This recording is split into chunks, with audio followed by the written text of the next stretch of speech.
मंच पर उपस्थित हमारे संगठन महामंत्री आदरणीय रामलाल जी, दिल्ली प्रदेश भारतीय जनता पार्टी के अध्यक्ष आदरणीय विजेंद्र जी,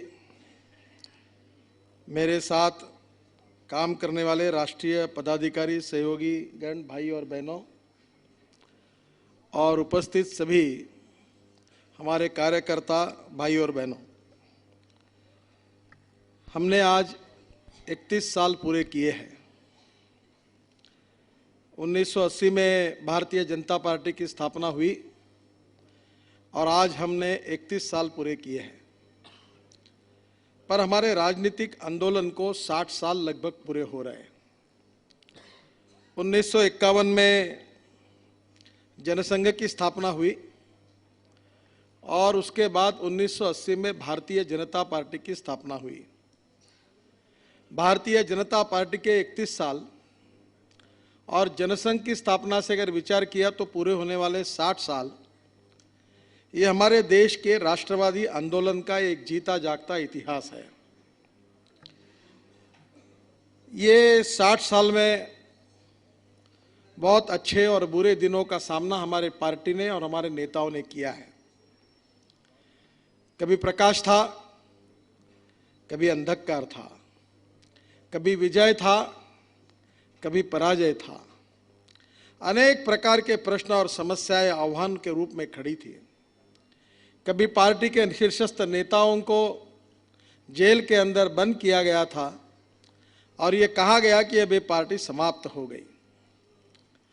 जब भारतीय जनता पार्टी के पहले ही चुनाव में हमें 2 केवल लोकसभा की सीट मिली, तब बड़े विनोद के साथ कहने लगा कि अटल जी, अडवाणी जी, हम 2 और हमारे 2।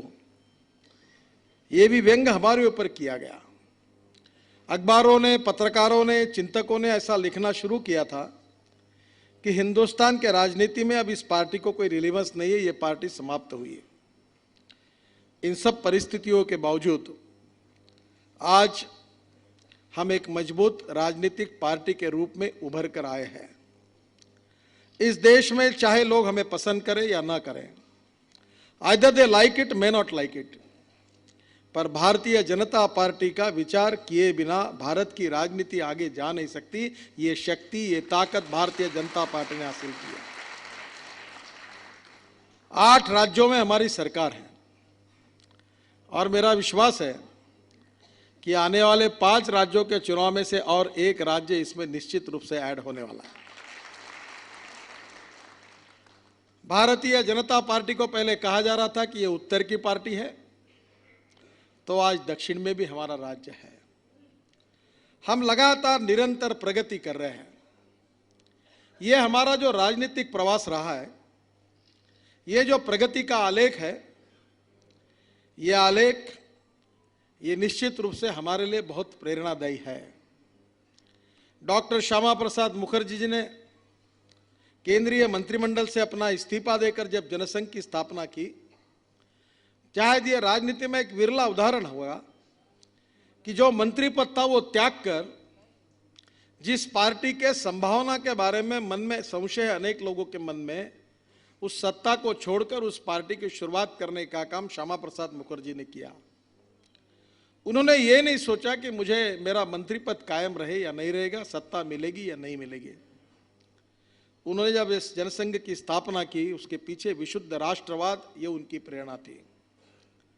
कांग्रेस और नेहरू जी के नीतियों के कारण कश्मीर की समस्या आज भी हमारे सामने बड़े गंभीर रूप से खड़ी है। अगर डॉक्टर श्यामा प्रसाद मुखर्जी का अगर सुना जाता तो आज कश्मीर की समस्या कभी अभी हमारे सामने नहीं रहती। एक ने ऐसी अनेक समस्या आई, पर डॉक्टर श्यामा प्रसाद मुखर्जी ने हमारे राष्ट्रवादी विचारों के आधार पर जनसंघ के विचारों को एक दिशा दी। पंडित दीनदयाल उपाध्याय जी ने उस विचार को आगे ले जाकर भारतीय जनसंघ को नया आर्थिक चिंतन दिया, नया सामाजिक चिंतन दिया, और उस चिंतन का आधार था सामाजिक आर्थिक विषमता से मुक्त हिंदुस्तान। ये वाक्य बहुत सीधा और सिंपल है, पर सामाजिक और आर्थिक विषमता क्या है और उससे मुक्त समाज क्या है, ये हमको सोचना होगा। जाति, जातीयवाद, छुआछूत, अस्पृश्यता हम समाज से नष्ट करेंगे। और कोई भी व्यक्ति जो होता है वो उसके जात से बड़ा नहीं होता, उसके कार्य और कर्तृत्व से बड़ा होता है। इस बात पर उन्होंने जोर दिया और उन्होंने ये बात कही कि हम जो ये विषमता है, जो आर्थिक विषमता हम देख रहे हैं, सामाजिक विषमता देख रहे हैं, इसको हम समाप्त करेंगे और भारतीय समाज को भारतीय मूल्याधिष्ठित राजनीति के आधार पर हम इस समाज को इस प्रकार से बनाएंगे कि जो समाज सामाजिक और आर्थिक विषमता से मुक्त होगा।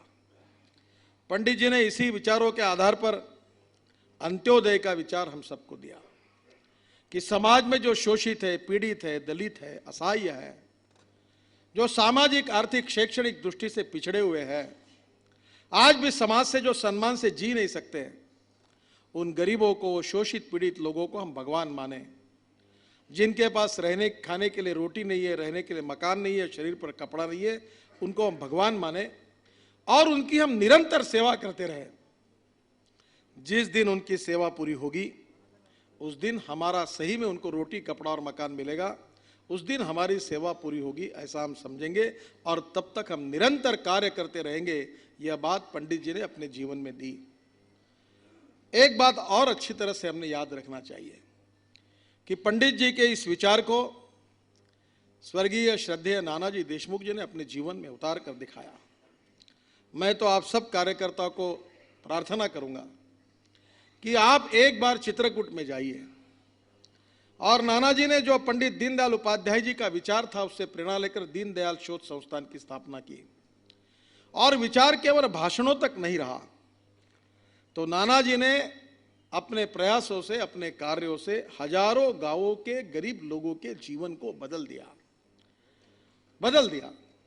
आज वहां आप जाएंगे तो जहां पीने को पानी नहीं था वो पानी मिलता है, खेती अच्छी होती है और ये सब हमारे भारतीय विचारधारा के अंतर्गत हम इस समाज को सशक्त बना सकते हैं। पंडित जी के सामने और नानाजी के सामने निश्चित रूप से दो प्रकार की विचारधारा उस समय थी। एक भारतीय विचारों का मॉडल था और दूसरा यूरोपियन विचारों का मॉडल था। जब मैकेले ने, जो अंग्रेज शिक्षा तज्ञ था, उसने हमारे देश में शिक्षा प्रणाली निश्चित की, तब उन्होंने अपने पत्र में लिखा है कि भारतीय समाज जो है वो भले शरीर से हिंदुस्तानी होगा पर मन से वो अंग्रेज बनेगा, ऐसी शिक्षा प्रणाली हम इस देश को दे रहे हैं। और आज सबसे महत्वपूर्ण बात हमारे सामने है कि हम इस देश के विकास की प्रक्रिया में किस मार्ग से जाने वाले हैं। भारतीय विचारधारा के आधार पर हमारे जो विचार है उसके आधार पर समाज के सर्वांगीण क्षेत्र की रचना करके हम भविष्य के लिए एक सुखी, समृद्ध, संपन्न राष्ट्र बनाने के लिए हिंदुस्तान को लेकर जाने वाले हैं कि यूरोपियन मॉडल को स्वीकार करके हम आगे जाने वाले हैं। और मुझे ऐसा लगता है कि नानाजी और पंडित दीनदयाल उपाध्याय जी ने जो विचार कृति में दिखाया, जिसका प्रगटीकरण हुआ है कि हम सामाजिक आर्थिक विषमता से मुक्त समाज तैयार कर सकते हैं, उन्होंने जो करके दिखाया है उसके आधार पर मैं पूरे विश्वास के साथ कह सकता हूं कि हमारे भारतीय विचार का जो चिंतन है, भारतीय विचारों में हमारी मूल्याधिष्ठित जो राजनीति है, इतिहास, विरासत और संस्कृति के रूप में जो विचारधन हमको मिला हुआ है, उसके आधार पर हम 21वीं सदी का समृद्ध, संपन्न और सामर्थ्यशाली हिंदुस्तान हम बना सकते हैं। यह हमारा पूरा विश्वास है। मैं निश्चित रूप से आपको एक बात बताना चाहूंगा कि there is a difference between two words, one is modernisation and other is westernisation. हम आधुनिकीकरण के पक्षधर हैं। भारतीय विरासत, भारतीय संस्कृति, भारतीय इतिहास की बात करते समय हम इंफॉर्मेशन टेक्नोलॉजी और बायोटेक्नोलॉजी की भी सोच को विचार में लाना चाहते हैं। जो अच्छा होगा उसको स्वीकारना चाहते हैं, जो अच्छाई है उसको हम अपनाना चाहते हैं, क्योंकि जो उद्दिष्ट हमने तय किया उसके तरफ जाते समय अगर हमको ऐसा लगता है कि समय के अनुसार जो बेसिक स्पिरिट है उससे कोई बदल नहीं हो सकता, पर उसके साथ उसके माध्यमों में, मीडिया में बदल हो सकता है, और उसको लेकर अगर हम आगे जाने की बात करते तो उसमें कोई गलत बात नहीं है। आपको पता होगा कि सुप्रीम कोर्ट में एक बहुत बड़ी केस चली थी, केशवानंद भारती की केस, जो हिंदुस्तान के संविधान को लेकर चल रही थी। और उस केस में सुप्रीम कोर्ट ने बहुत ऐतिहासिक निर्णय दिया है। उन्होंने कहा है कि silent feature of the constitution कभी चेंज नहीं हो सकते। स्पिरिट जो होता है विचारों के अंदर में, वो कभी बदल नहीं सकता, जो भय, भूख और आतंक से मुक्त है। मुझे लगता है कि ये उद्दिष्ट आज की स्थिति में हिंदुस्तान की लोकतांत्रिक व्यवस्था में अगर इस सपने को पूरा करने की ताकत अगर कोई राजनीतिक पार्टी में है तो विश्वास के साथ कह सकता हूं केवल भारतीय जनता पार्टी ये बदलाव कर सकती है। बहनों और भाइयों, हमारे सामने बहुत अनेक प्रकार के प्रश्न और समस्याएं खड़ी है। हमारे संगठन का विस्तार काफी बड़ा हुआ है, समाज के सभी घटकों तक हम पहुंचे हैं। हमारे बारे में बहुत गलतफहमियां फैलाने की कोशिश हमारे विरोधकों ने की है। हम जातीयवादी पार्टी है, हम सांप्रदायिक पार्टी है, हम जात, पंथ, धर्म, भाषा और सेक्स के आधार पर समाज को विभाजित करते काम करते, ये प्रचार किया गया।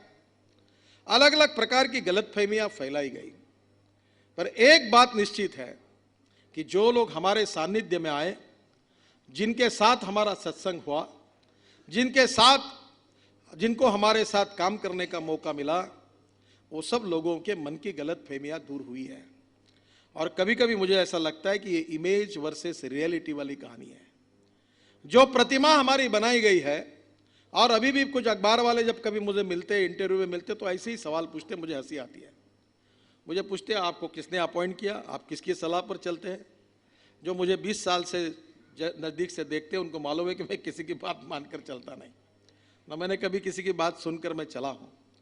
पर मेरा अभिमान इस बात का है कि मैंने जिस संस्था में काम किया वो संस्था लोकतंत्र में विश्वास रखकर सबसे अच्छी संस्था करके काम कर रही है। लोगों को विश्वास नहीं होता। अनेक बार भारतीय जनता पार्टी में अनेक निर्णय ऐसे होते हैं कि जो मेरे कहने के कारण भी, मेरे मन में न होते हुए भी होते हैं, क्योंकि पार्टी किसी एक व्यक्ति के निर्णय पर नहीं चलती, पार्टी सामूहिक विचार करके सब साथ मिलकर चलती है। हमने सामूहिक रूप से काम करने की एक अच्छी पद्धति को विकसित किया है। मैं कभी कभी मुझे लगता है कि देश में ऐसा है कि 1000 पार्टियां हैं, 50 पार्टी सीरियस है और 45 पार्टी उसमें से ऐसी है कि अध्यक्ष जो है उसका भाई उपाध्यक्ष जनरल सेक्रेटरी है, लड़का नेता है, पत्नी और कुछ है।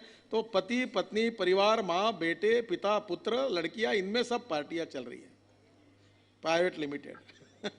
अगर आप तमिलनाडु में जाओगे तो मैंने वहाँ के कार्यकर्ताओं को कहा कि ये इनका जरा करुणानिधि के फैमिली चार्ट तैयार करो कि राजनीति में कौन कौन है, एक पेड़ तैयार करो, करुणानिधि, उसका लड़का, उसकी पत्नी, उसकी बहन, उसका सब वही सत्ता में है। और आज इस प्रकार की बातें हिंदुस्तान में कांग्रेस पार्टी की भी स्थिति यही है। कांग्रेस पार्टी के अंतर्गत लोकतंत्र नहीं है और भारतीय जनता पार्टी ये 100% लोकशाही, लोकतंत्र के आधार पर चलने वाली पार्टी है। दुर्भाग्य से इस देश की स्थिति ऐसी हुई कि लोक एक तरफ है और तंत्र दूसरी तरफ भाग रहा है। विचित्र स्थिति हुई है। पर मुझे ऐसा लगता है कि आज की स्थिति में भारतीय जनता पार्टी के कार्यकर्ताओं के रूप में हमें जो पंडित दीनदयाल उपाध्याय और श्यामा प्रसाद मुखर्जी ने जो विचारों की विरासत दी, श्रद्धेय अटल बिहारी वाजपेयी और आडवाणी जी के नेतृत्व में उस विचारों की विरासत को आगे जाकर एनडीए के शासन कार्यकाल में हिंदुस्तान के शासन केंद्र सरकार के माध्यम से हम देश की कैसी तस्वीर बदल सकते हैं, इसका अच्छा उदाहरण अटल बिहारी वाजपेयी जी ने पेश किया। मुझे ऐसा लगता है कि लोग आज भी अटल जी के नेतृत्व के शासन को याद करते हैं और इसलिए मुझे लगता है ये अनुभव जो है, ये अनुभव अब हमको भविष्य की तरफ लेकर जाने वाला महत्वपूर्ण अनुभव है। बहनों और भाइयों, हमने 3 बातें निश्चित की थी कि राष्ट्रवाद हमारा आत्मा है, हमारी प्रेरणा है, देशभक्ति। देखिए, ये कार्यकर्ताओं का मैंने सत्कार किया, क्या मिला इन कार्यकर्ताओं को? कई मुश्किल से किसी लोगों को कोई पद मिले होंगे, पर समाज में जब हमारे पार्टी को कोई पूछ नहीं रहा था, जब सम्मान नहीं था, मान नहीं था, सत्ता अनेक महलों तक दूर थी, जब कोई रिकॉग्निशन नहीं था, कोई रिस्पेक्ट नहीं था, तब हमारे इन सब हजारों लाखों कार्यकर्ताओं ने अपना जवानी, अपनी जीवन पार्टी के लिए नौछार कर दिया, पार्टी के लिए बलिदान किया, अपना जीवन समर्पित किया, उन कार्यकर्ताओं के परिश्रम और बलिदानों के कारण, उनकी त्याग तपस्या और बलिदान के कारण उनसे आधे उम्र में रहने वाला मेरा जैसा छोटा सा कार्यकर्ता आपके आशीर्वाद से शिखर पर खड़ा है। ये मेरी गुणवत्ता और कर्तृत्व नहीं है, इन कार्यकर्ताओं की पुण्याई है जिसके भरोसे मैं खड़ा। अगर ये लोग अगर काम नहीं करते तो ये दिन हमको कहां से दिखता। इन्होंने अपने जीवन में ये त्याग, बलिदान, तपस्या सब करके ये कमाया है और हमको मिला है विरासत के रूप में। उनका क्या कहना है? वो कुछ नहीं कहते, वो कहते पार्टी अच्छी चलाओ। कभी कभी कार्यकर्ता, मैंने अध्यक्ष बनने के बाद एक बार उदाहरण बताया था कि एक 80 साल के कार्यकर्ता मेरे पास आए थे और रोने लगे और रोते हुए कहने लगे कि मैं 1951 से काम कर रहा हूं, मैंने नौकरी छोड़ दी, मेरे बच्चों को मैं नहीं पढ़ा सका, खुद का घर नहीं बना सका, आज मेरी उम्र बहुत हो गई, मैं थक गया हूं, आज भी किराए के मकान में रहता हूं, कभी कुछ नहीं किया, जनसंघ का काम करता रहा, भारतीय जनता पार्टी का काम करता रहा, मैं अखबार में पढ़ता हूं, मुझे बहुत दुख होता है, कोई बातें छप के आती है, मुझे बड़ा दुख होता है। नितिन जी, हमें कुछ नहीं चाहिए, मुझे कोई पद नहीं चाहिए, ये पार्टी अच्छी तरीके से चले और जो उद्दिष्ट डॉक्टर श्यामा प्रसाद मुखर्जी और पंडित दीनदयाल उपाध्याय जी ने दिया था हमारे सामने, उसके लिए आगे जाए, इतना ही हमको आपको कहना है। और इसलिए पार्टी व्यक्तिवादी नहीं है, किसी व्यक्ति की नहीं चलेगी, संगठन के चलेगी, विचारों की चलेगी। और इसलिए आज हमारे सामने आह्वान है। आपको शायद ये मीडिया में कभी अच्छा लिखते, बुरा लिखते, जिनको लिखना है लोकतंत्र में अधिकार है, उसकी चिंता मत करिए। एक बात याद रखिए, आज हम लोग देश में हमारे 165 सांसद हैं, करीब 1150 हमारे विधायक हैं, कितने मेयर हैं, कितने गांव में काम करने वाले अनेक सरपंच पंच, कितने लोग हैं। जहां जहां जाता हूं वहां वहां मुझे आश्चर्य लगता है। मैं चेन्नई गया था, 1 लाख हेड काउंट लोग, बड़े सभा हुई, मैं हंस रहा था कि मैं चेन्नई में जाकर मैं जो अंग्रेजी में बोल रहा था तो उसके बाद भी लोगों को समझ में कमी आती थी, फिर तमिल में ट्रांसलेट होता था, फिर भी वो लोग भारत माता की जय और नारा देकर जोश में चला रहे थे, बोल रहे थे। मैं समझ रहा था या मेरी भाषा नहीं, यह शहर मुझे मालूम नहीं, वो क्या बोल रहे मैं नहीं समझ रहा हूँ, मैं क्या बोल रहा हूँ ये नहीं समझ रहे। और इतना सब होने के बाद ये लाखों कार्यकर्ता बार बार नितिन गडकरी जिंदाबाद, काय का नितिन गडकरी, इनको कभी मालूम नहीं, इन्होंने कहीं देखा नहीं, इनको कुछ पता नहीं। तो कभी कभी मन में लगता कि हम बहुत बड़े हो गए, साला मैं तो सांप बन गया जो गाना था वैसा हो, मैं एक सांप बन गया।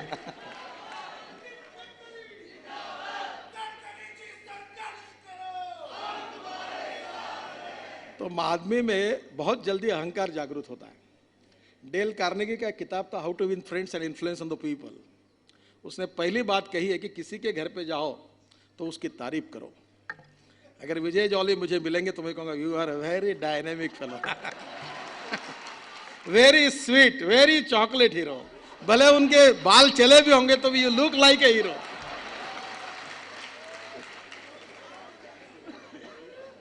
तो उन्होंने कहा कि ये ऐसा ही करो तो आपकी रिलेशनशिप मजबूत होगी। बहनों और भाइयों, जो कार्यकर्ता अनेक माइलों से दूर, जिनकी संस्कृति, जिनकी भाषा, जिनकी पद्धतियाँ अलग अलग थी, इतने दूर से आए थे, रोड पर धूप में बैठे थे, उनके पीछे विचार, यही उनके बीच में सबसे बड़ी, हमारे बीच में धागा था। केरल से हो, आसाम में हो, कन्याकुमारी हो, कहीं भी जाओ, बंगाल हो, त्रिपुरा हो, नागालैंड हो, अरुणाचल हो, आसाम में मैं एक बार गया था तो आसाम में मैं बांग्लादेश से 4 किलोमीटर पर था। और जब अंडमान निकोबार गया तो मैं हेलीकॉप्टर से साउथ पॉइंट, जो इंदिरा जी का वहाँ एक बहुत स्मारक बना है, वहाँ तक गया तो उन्होंने कहा ऐसे 40 किलोमीटर इंडोनेशिया है। अलग अलग भाषा, अलग वेश, अलग संस्कृति, फिर भी भारतीय जनता पार्टी का विचार को लेकर काम करने वाले समर्पित कार्यकर्ता, ध्येयवादी कार्यकर्ता, चाहे कुछ भी हो, मैं इस पार्टी का कार्यकर्ता हूं, चाहे कोई 2-4 रहे न रहे, पर तेरा वैभव अमर रहे मां कहकर काम से करने वाला कार्यकर्ता।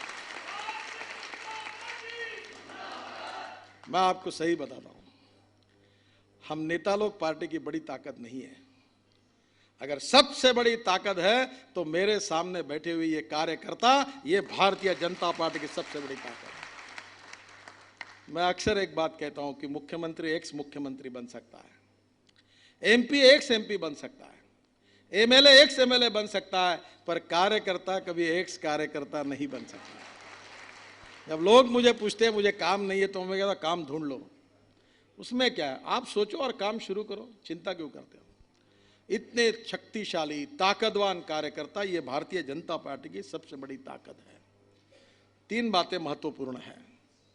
हम एक अच्छा वेल डिसिप्लिन संगठन है, हम लोकतांत्रिक संगठन है, सामूहिक नेतृत्व है, परिवारवाद से दूर है। किसी उद्योगपति जैसे रामलाल जी ने कहा, किसी जात पंथ धर्म भाषा और सेक्स, इसको डिस्क्रिमिनेट करने वाली हम पार्टी नहीं है। हम लोग समाज के सभी लोगों को साथ में लेकर काम करना चाहते हैं। हमारा कोई भी निर्णय जात पंथ धर्म भाषा और सेक्स के आधार पर डिस्क्रिमिनेट करने वाला नहीं होना चाहिए। हम इस समाज से छुआछूत, अस्पृश्यता, जातीयवाद को समाप्त करना चाहते हैं और सामाजिक और आर्थिक न्याय, इकोनॉमिक एंड सोशल जस्टिस, ये हमारा मिशन है। आज क्या अवस्था बनी है, 1947 से लेकर आज तक करीब 62-63 साल के इस इतिहास में क्या स्थिति है देश की। आज हमारे देश में 50% आबादी ऐसी है कि जिनका रोज का इनकम 20 रुपए प्रतिदिन से कम है। 10 लाख किसान आत्महत्या कर रहे हैं। नक्सलवादी कार्रवाइयों के कारण रोज हमारे अनेक मिलिट्री के ऑफिसर हो, पुलिस हो, सुरक्षा बलों के सैनिक हो, शहीद हो रहे हैं। हमारी सीमाएं असुरक्षित है। 3500 किलोमीटर हमारी सीमा है चीन की, कोई उसकी चिंता नहीं हो रही है। पाकिस्तान से आतंकवादी घुस रहे हैं। इस देश में निरपराध लोगों की हत्याएं हो रही है और ऐसे स्थिति में हमारी सरकार, ये दुर्भाग्य का विषय है कि वोट बैंक पॉलिटिक्स के लिए भी आतंकवाद का तुष्टीकरण कर रही है। आतंकवाद का तुष्टीकरण हो रहा है। सेक्युलरवाद के नाम पर क्या इस देश में आतंकवाद का तुष्टीकरण होगा? आंध्र प्रदेश में चुनाव जीतने के लिए नक्सलवादी मूवमेंट में रहे हुए लोगों से कांग्रेस पार्टी ने सहकार्य लेना, क्या यह बात इस देश के लोकतंत्र को मजबूत कर सकती है? बहनों और भाइयों, देश के सामने सत्ता क्या सर्वस्व है? क्या आप एमएलए एमपी नहीं बने तो क्या जी नहीं सकते? क्या मंत्री, मुख्यमंत्री और प्रधानमंत्री बनना यही जीवन का आखिरी लक्ष्य है? मुझे लगता है कि यह आखिरी लक्ष्य कभी नहीं हो सकता और इसलिए मुझे ऐसा आप सबके बारे में सामने एक विषय रखना है कि हम सब एक कमिटमेंट के साथ ये तय करें कि हमारे देश की सर्वांगीण उन्नति और विकास के लिए हम भारतीय जनता पार्टी का काम कर रहे हैं। सुखी, समृद्ध, संपन्न राष्ट्र निर्माण करना हमारा सपना है और वो कैसा करेंगे उसका मार्ग भी हमको निश्चित करना होगा।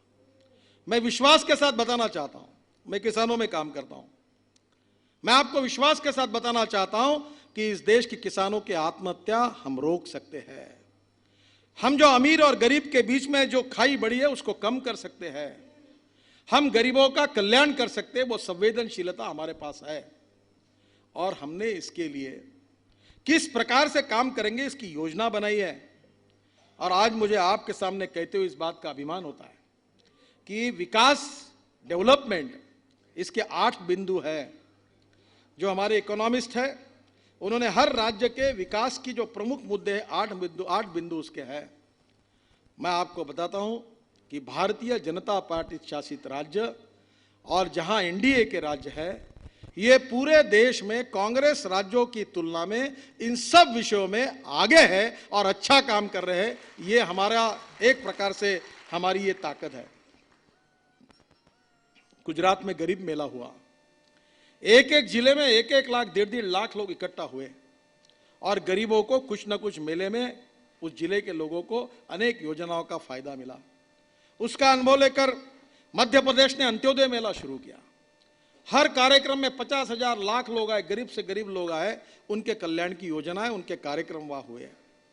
मैं एक बार कर्नाटक में गया था, जब मंत्रियों के साथ 3-4 घंटे बैठा तो एग्रीकल्चर ग्रोथ रेट 1.80 था। मैंने कहा ये ठीक नहीं है, इसको बढ़ाना चाहिए।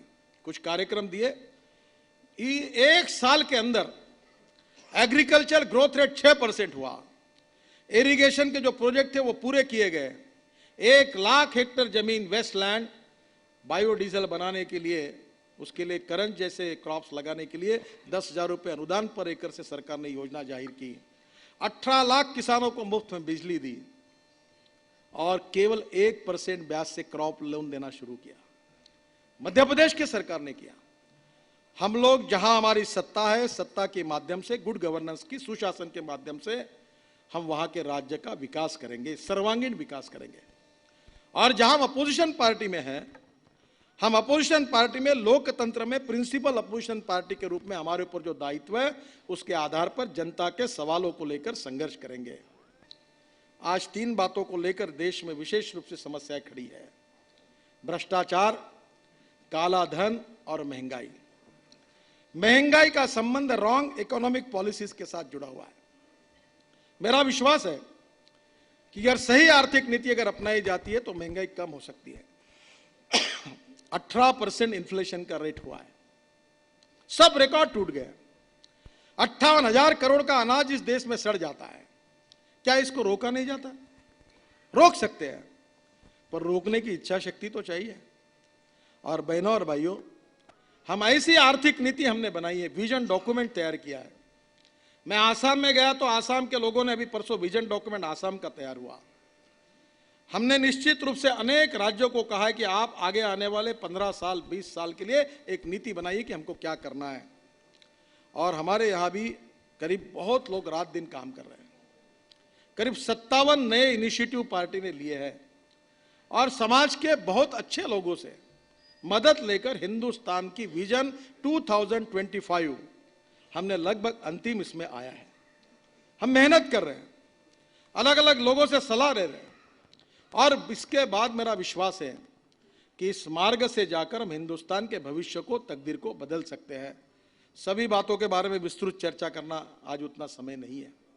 और तीसरी महत्वपूर्ण बात है भ्रष्टाचार। उसकी भी योजना हमने तैयार की है कि इंफॉर्मेशन टेक्नोलॉजी का उपयोग करके ई purchase, e tender, e governance, ई बैंकिंग, कोई गवर्नमेंट, कोई सरकार में कोई आए नहीं, सरकारी अफसर कोई मिलने की जरूरत ही नहीं, उसके घर में बैठकर उसका काम हो जाएगा। टेंडर निकलेगा तो ग्लोबल टेंडर हो जाएगा। जो भ्रष्टाचार है ये हमारी गरीबी, भुखमरी और महंगाई का एक महत्वपूर्ण कारण है। आज जिस प्रकार से भ्रष्टाचार पनप रहा है, देश को लूटा जा रहा है, जैसे चोर और डकैत रात को गांव में घुस जाते हैं और संपत्ति को लूटते हुए भागते हैं, उस प्रकार से यूपीए की सरकार ने लूट मचाई है, लूट। और मुझे ऐसा लगता है कि ये जो भ्रष्टाचार है ये कैंसर है।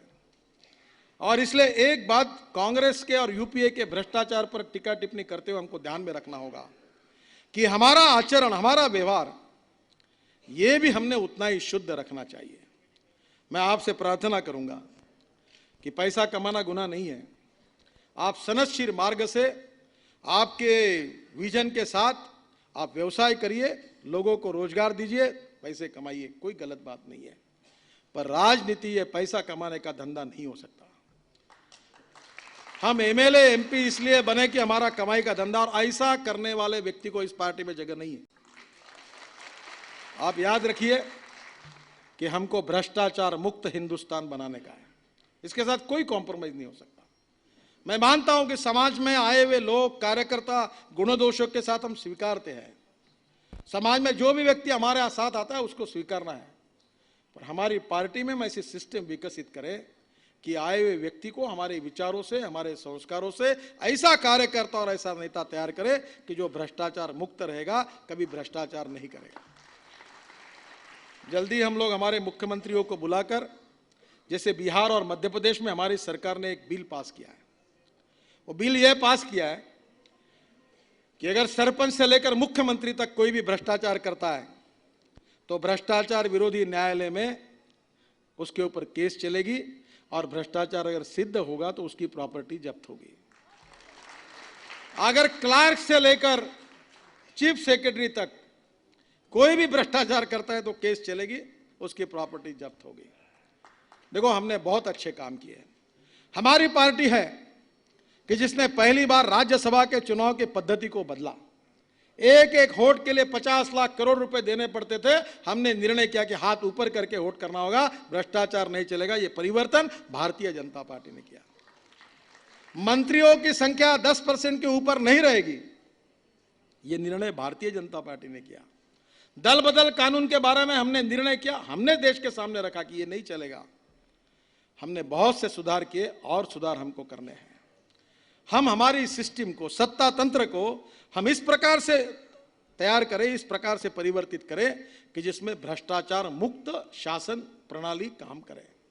और इसलिए बहनों और भाइयों, भ्रष्टाचार, महंगाई और काला धन, ये तीनों विषय देश के लिए बड़े संवेदनशील बने हुए हैं। काले धन के विषय को लेकर तो दुर्भाग्यपूर्ण है कि हमारे यूनो में रेजोल्यूशन हुआ, 140 में से 117 देशों ने अपने कानून को रेटिफाई किया। पेरू और फिलीपाइंस जैसे लोगों ने अपना धन वापस लाया, और ये सब होने के बाद हमारा हिंदुस्तान इसमें आगे नहीं जा रहा है। उल्टा हमने सुप्रीम कोर्ट में एफिडेविट किया, हमारी सरकार ने, कि जिनका काला धन है उनके नाम अगर जाहिर करेंगे तो देश हित में वो उचित नहीं होगा। मुझे पता नहीं कि ऐसे चोरों ने, जिन्होंने इनकम टैक्स की चोरी की, ऑक्ट्राई की चोरी की, वैट की चोरी की, और ये पूरा काला धन दुनिया वहां जाकर रखा है विदेशी बैंकों में, उन लोगों के नाम जाहिर करने से देश और पब्लिक इंटरेस्ट में कौन सी बाधा आती, ये मेरे समझने के बाहर है। इन बात का विरोध करना होगा। और हिंदुस्तान के जनता को हमने वचन दिया है कि ये पूरा काला धन हिंदुस्तान में वापस लाएंगे, और इस पैसे का उपयोग हर गांव में रोड बनाने के लिए, किसानों के खेती को पानी देने के लिए, अच्छे अस्पताल बनाने के लिए, और हिंदुस्तान को अच्छा बनाने के लिए पैसा गरीबों के लिए खर्चा करेंगे। ये पैसा किसका है? ये हिंदुस्तान के गरीबों का पैसा है। उनसे शोषण करके, उनका खून चूसकर ये हराम से कमाया हुआ पैसा विदेशी बैंकों में रखा है। देश के हित के लिए, गरीबों के हित के लिए वो पैसा वापस लाएंगे और हिंदुस्तान के जनता के प्रगति और विकास के लिए उसका उपयोग करेंगे। मुझे ऐसा लगता है कि आने वाला समय हमारे लिए बहुत ही चैलेंजिंग ऐसा समय है। मैं आपसे एक प्रार्थना करता हूं कि हमको पार्टी का विस्तार करना चाहिए। जब मैं पहली बार आया तब मैंने बहुत बार एक बात कही कि हमारी और कांग्रेस की वोट बैंक में हमारा परसेंटेज 7-8% से कम है। समाज में, ऐसे समाज में जो लोग हैं जो अभी भी कुछ गलत फहमियों के कारण हमारे से दूर है, उन समाज के घटकों तक हम जाए। अंत्योदय का हमारा विचार, सामाजिक आर्थिक विषमता से मुक्त समाज की हमारी कल्पना, छुआछूत, जातीयता और अस्पृश्यता को नष्ट करने वाली बात, सोशो इकोनॉमिक इक्वेलिटी की हमारी बात, राष्ट्रवाद का प्रेरणा, राष्ट्रवाद का विचार हमारा आत्मा, देश के भविष्य को और देश के तकदीर को बदलने की जिम्मेदारी अगर किसी के ऊपर है तो मेरे सामने बैठे हुए आप हजारों लाखों कार्यकर्ताओं पर है। हमको इसको बदलना है। Politics is the instrument of socio economic reform.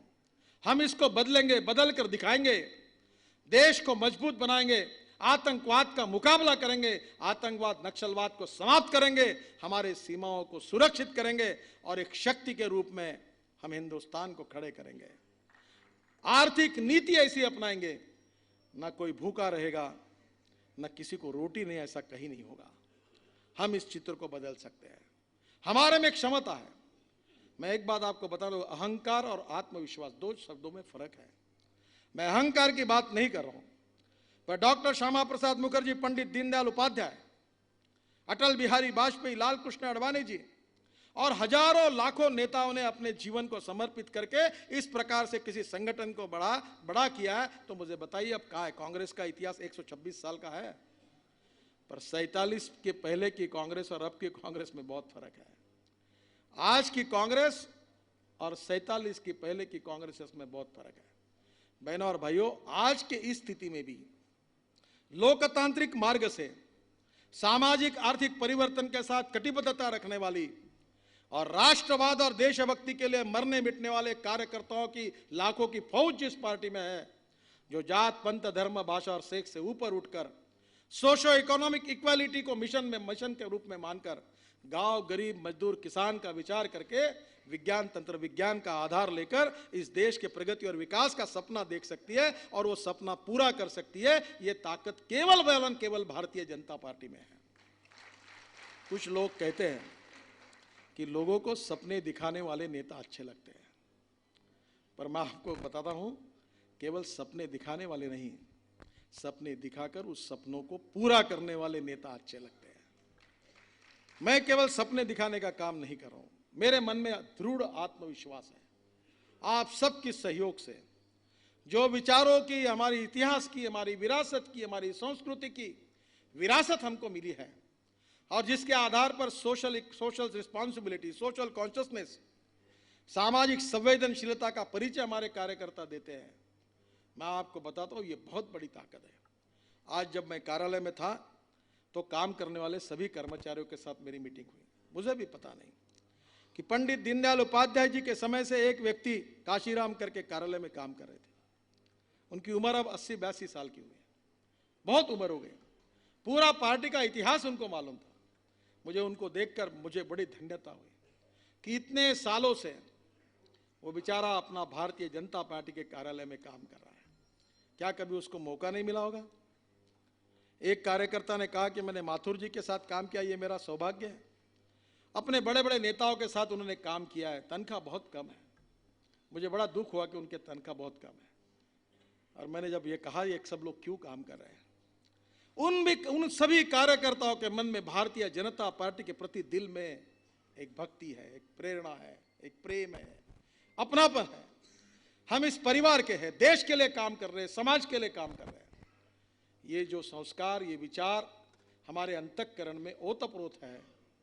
हमारे मन में जो यह संस्कार पहुंचा हुआ है, चाहे वो राष्ट्रीय स्वयंसेवक संघ के माध्यम से कुछ लोगों के मन में गया हो, चाहे विद्यार्थी परिषद के कारण हुआ हो, चाहे जनसंघ के रूप में काम करते हुए उनके मन में विचार गया हो, चाहे भारतीय जनता पार्टी का कार्य करते हुए हमारे मन में गया हो कि नहीं, हम समाज के लिए और देश के लिए काम करेंगे।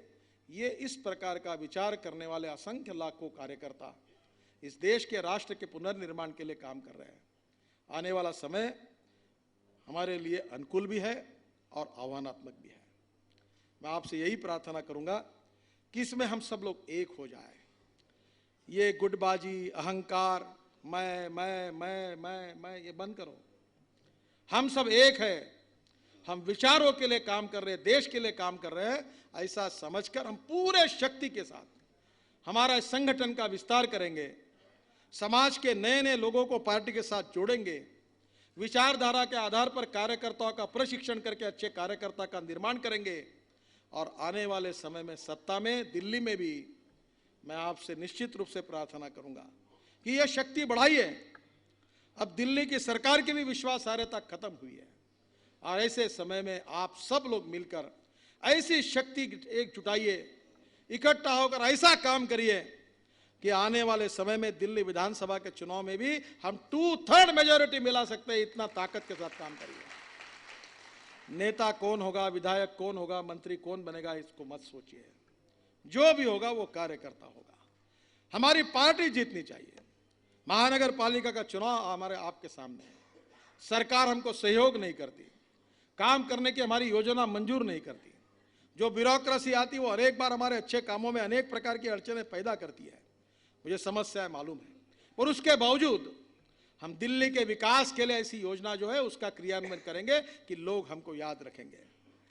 मुझे लगता है कि ये भावना जो आपके मन में है उसको और मजबूत बनाना चाहिए।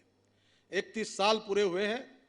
मेरा विश्वास है कि 2014 का लोकसभा का चुनाव ये हमारे पार्टी के इतिहास में एक महत्वपूर्ण परीक्षा है और उसके साथ साथ आने वाले जो बीच वाले चुनाव है ये भी हमारे लिए एक बहुत बड़ी परीक्षा के रूप में हमारे सामने खड़े हैं। मेरा विश्वास है कि आप सबके सहयोग से, आप सबकी शक्ति से, आप सबकी ताकत से, आप सबकी सामूहिक प्रयासों से हम सब लोग मिलकर अटल जी, अडवाणी जी, श्यामा प्रसाद जी, दीनदयाल जी, जिन्होंने हमारे स्वाधीन भारत का एक सपना अपने मन में रखा था, उस सपने को हम पूरा करेंगे और 21वीं सदी में हिंदुस्तान को दुनिया की एक बहुत बड़ी ताकत बनाएंगे। सुखी, समृद्ध, संपन्न हिंदुस्तान, भय, भूख और आतंक से मुक्त ऐसा देश बनाने के लिए हम लोग ताकत के साथ काम करेंगे। यही संकल्प आज के दिन हम सब ने करना चाहिए। यही आपसे प्रार्थना करता हूं। धन्यवाद। भारत माता की, भारत माता की, भारत माता की।